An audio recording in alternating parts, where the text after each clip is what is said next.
دەگەڕێتەوە لە بۆ ململانەی سیاسی دوو ئیدارەی بەرەو ئەو ئاقارە دەڕوا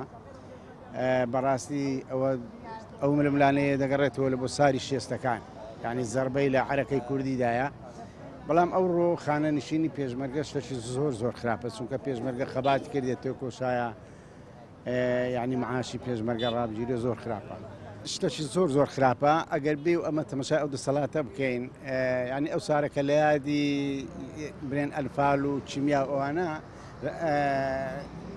نیان هێشت هیچ کەسیان بسن یاد بکەنەوە لەبەر ئەوەی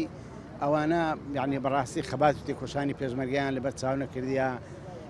هیلاکەتی یعنی خەڵکی کوردستانیان لەبەر چاو نەگرتیە ئەنفال و چیمیا بارانیان لەبەر چاو نەگرتیە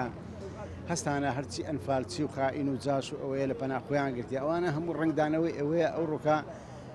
خەڵک ینی هەز بە بێزاری دەکات ئەو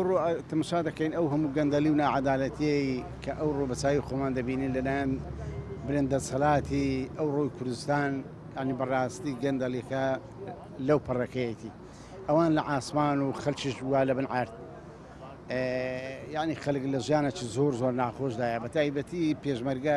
عائیلەی پێشمەرگە کە دەبینین هیچ ڕێزی لێ ناگیرێ ئەو وەزعەکەیتی ئەو ڕۆکە بەو عالفەیە خەڵکاتیە لە بۆ موچەکەی هەیە کرێسیە وەزعی خراپە هاتیە لە بۆ موچەکەی کەچی دەکەی بانکیان خەپات کردیان ئەژنە پێشمەرگەکەمە بەخۆم لاقم لە دەستدا شەش فەقەراتم ڕۆژ بووە دەوڵە لاقم ئەوم کلیم لە بەردمدا وڵات دکتۆرێک نێ بچم بەخۆم کرێچیم ئێستا ماتمە شای جێژنەی بکڕم لە سڕبەی نێگوتیان معاشخانەجە پیام